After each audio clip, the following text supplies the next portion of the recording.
सरकार जल्द विस्तार कर सकती है और इनमें 6 नए चेहरों को शामिल किया जा सकता है।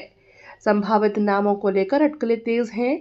माना जा रहा है कि क्षेत्रीय और सामाजिक समीकरणों को साधते हुए नई टीम को अंतिम रूप दिया जा सकता है। राजस्थान में मूल निवास के नए नियम जारी, अब ये दस्तावेज होंगे जरूरी। राजस्थान सरकार ने मूल निवास प्रमाण पत्र जारी करने के लिए नई गाइडलाइन जारी की है। नई व्यवस्था में पात्रता के नियम स्पष्ट किए गए हैं और 10 साल का निवास मुख्य आधार माना जाएगा। आवेदन करते समय निवास संबंधी प्रमाण पत्र, पहचान पत्र और अन्य निर्धारित दस्तावेज जमा करना अनिवार्य रहेगा। सरकार का कहना है कि इससे प्रक्रिया अधिक पारदर्शी बनेगी और पात्र लोगों को प्रमाण पत्र जारी करने में आसानी होगी। औद्योगिक निवेश तैयारियों में राजस्थान को झटका, देश में 10वां स्थान मिला। औद्योगिक निवेश की तैयारियों को लेकर आई नई रिपोर्ट में राजस्थान को बड़ा झटका लगा है। राज्य को 100 में से केवल 43 अंक मिले हैं, जिसके बाद यह देश में 10वें स्थान पर पहुंच गया है। रिपोर्ट में निवेश के अनुकूल माहौल, आधारभूत ढांचे और प्रक्रियागत तैयारियों को प्रमुख आधार माना गया है। इससे राज्य की औद्योगिक प्रतिस्पर्धा पर सवाल उठे हैं। वडोदरा में गर्मी का 3rd डिग्री टॉर्चर, पारा 46 डिग्री पार। राजस्थान की वडोदरा में भीषण गर्मी ने जनजीवन बेहाल कर दिया है।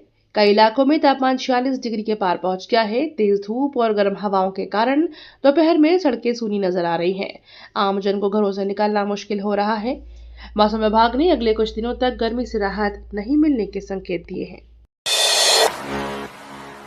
राजस्थान की शान पैलेस ऑन व्हील्स 45 साल में पहली बार मई में दौड़ेंगी। राजस्थान की शाही पहचान पैलेस ऑन व्हील्स ने इस बार नया इतिहास रच दिया है।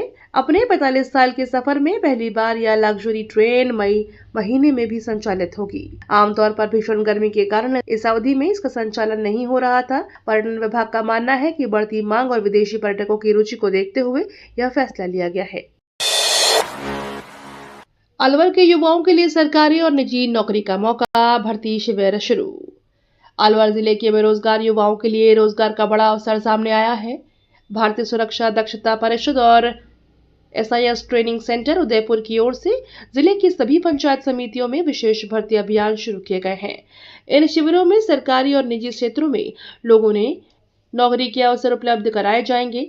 आयोजकों का कहना है कि इसका उद्देश्य युवाओं को स्थानीय स्तर पर रोजगार से जोड़ना है। जयपुर का इमली फाटक आज 10 घंटे रहेगा पूरी तरह बंद।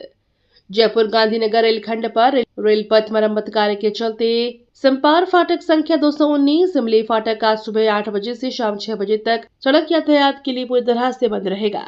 उत्तर पश्चिम रेलवे ने बताया कि यह अवरोध आवश्यक मरम्मत कार्य के कारण लगाया जा रहा है। यात्रियों और वाहन चालकों से वैकल्पिक मार्ग अपनाने की अपील की गई है। बाल अधिकार और संरक्षण योजनाओं की समीक्षा को लेकर बैठक आयोजित।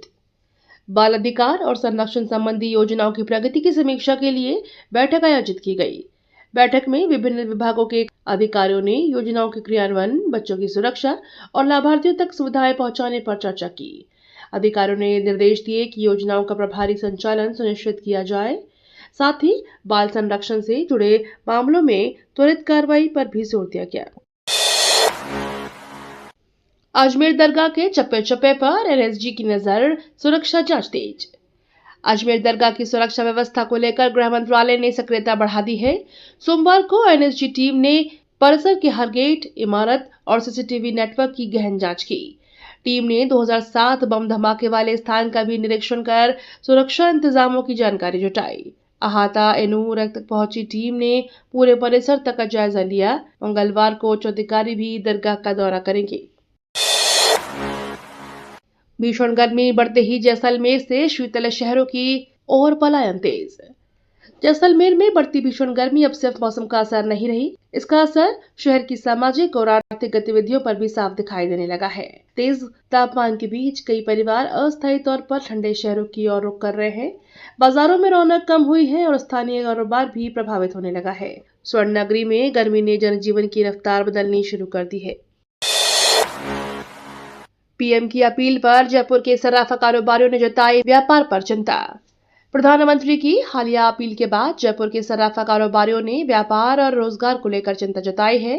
कारोबारियों का कहना है कि अगर बाजार में खरीदारी प्रभावित हुई तो उसका सीधा असर छोटे व्यापारियों, कारीगरों और हजारों कर्मचारियों पर पड़ेगा। उनका मानना है कि सराफा बाजार केवल व्यापार नहीं बल्कि कई परिवारों की आजीविका का आधार है, इसलिए किसी भी बदलाव से पहले व्यापक विचार जरूरी है। वसुंधरा राजे ने दुष्यंत की पदयात्रा रवाना की, कहा किसानों का दर्द जमीन पर। वसुंधरा राजे ने झालावाड़ में दुष्यंत सिंह की पदयात्रा को हरी झंडी दिखाकर रवाना किया। इस दौरान उन्होंने कहा कि किसानों की असली परेशानी समझनी है तो खेतों और गांव तक जाना होगा। एसी कमरों में बैठकर उनकी पीड़ा महसूस नहीं की जा सकती। राजे ने कहा कि जनप्रतिनिधियों को जनता के बीच रहकर उनकी समस्याएं सुननी चाहिए, तभी सही फैसले लिए जा सकेंगे और भरोसा भी मजबूत होगा। आज यही संदेश पदयात्रा से दिया गया।